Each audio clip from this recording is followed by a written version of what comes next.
The air hung thick with the smell of pine, gunpowder, and something else, something acrid and hot. Sergeant Elias Vance coughed, the smoke clawing at his lungs. Splinters of wood rained down from the ceiling as another volley of shots tore through the thin walls of the hunting shack. He was cornered. This was it, the final stand. Just hours ago, the mission was simple. Scout the enemy's forward position in the frozen north. Simple. But the wilderness is never simple, and neither is war. His unit was ambushed, scattered in the chaos of a blizzard and relentless enemy fire. He was the only one who made it this far, to this dilapidated shack that now served as both his fortress and his tomb. He checked his rifle. 3 rounds left. He had a sidearm with a full magazine and a combat knife sheathed at his hip. It's not much to hold off a platoon, but it would have to be enough. Outside, the crunch of snow under heavy boots grew louder, closer. They were forming a perimeter, tightening the noose. Elias moved away from the crumbling window, his back pressing against the rough-hewn log wall. He had to think. Panic was a luxury he couldn't afford. He closed his eyes for a fraction of a second, the image of his wife, Clara, and their daughter Lily flashing in his mind.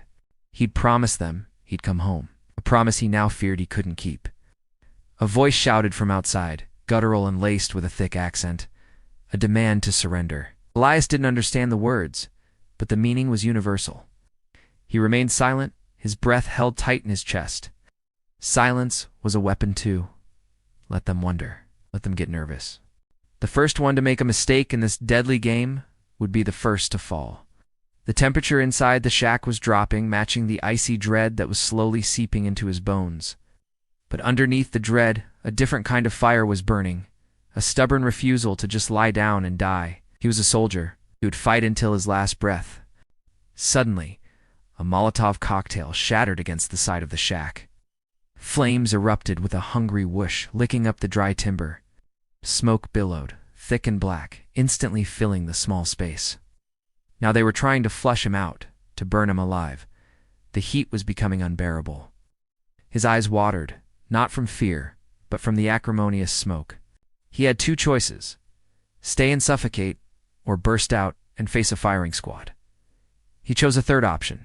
Elias ripped a piece of cloth from his torn uniform, soaked it with the last of the water in his canteen, and tied it over his mouth and nose. He crawled towards the back of the shack where the fire hadn't yet reached. There was a small, shuttered opening near the floor, likely for ventilation. It was his only chance. The fire was growing, the roar of the flames drowning out all other sounds. It was now or never. It kicked at the rotten wood around the opening. It splintered, then broke away. Fresh, cold air rushed in, a temporary relief from the suffocating inferno. He could hear them shouting outside, disoriented by the blaze they had started. This was his cover.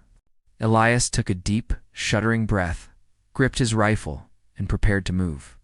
He wasn't just fighting for his life anymore. He was fighting for the memory of his fallen comrades, for the family waiting for him back home. He peered through the hole. The blizzard was still raging, a swirling vortex of white. Visibility was almost zero. Perfect. He could see 2 silhouettes near the front of the cabin, their attention fixed on the flames. The rest of the platoon was likely spread out, waiting. He couldn't take them all on, but he could sow chaos.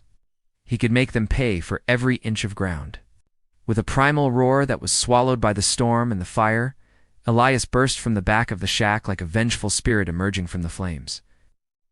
He fired his first shot, dropping one of the silhouettes. The other spun around, startled, and Elias fired again. 2 down, 1 round left. He didn't stop. Sprinted into the blinding snow, using the blizzard as his shield. Gunfire erupted behind him, wild and panicked. They were shooting at shadows.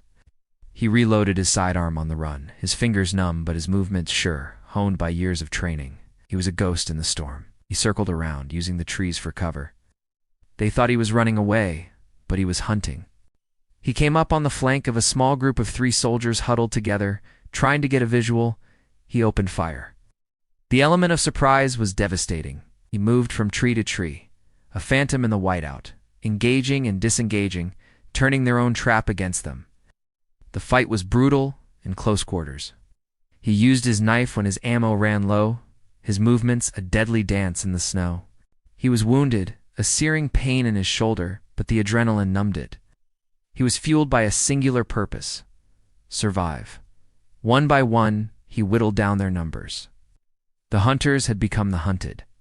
The forest fell silent, save for the howling wind and the crackle of the now dying fire from the shack. Elias stood alone, breathing heavily, steam pluming from his mouth in the frigid air. He scanned the trees, his senses on high alert. Was it over? As the first light of dawn broke through the storm, painting the snow-covered landscape in hues of gray and pink, he saw it. A friendly patrol drawn by the sound of the firefight. He was safe. He had survived. Leaning against a snow-dusted pine, Elias finally allowed himself to collapse. He had kept his promise. He was going home. The final stand was over, but for Sergeant Elias Vance, the fight to live had just been won. Thanks for watching. If you enjoyed this story of courage and survival, be sure to hit that like button, subscribe,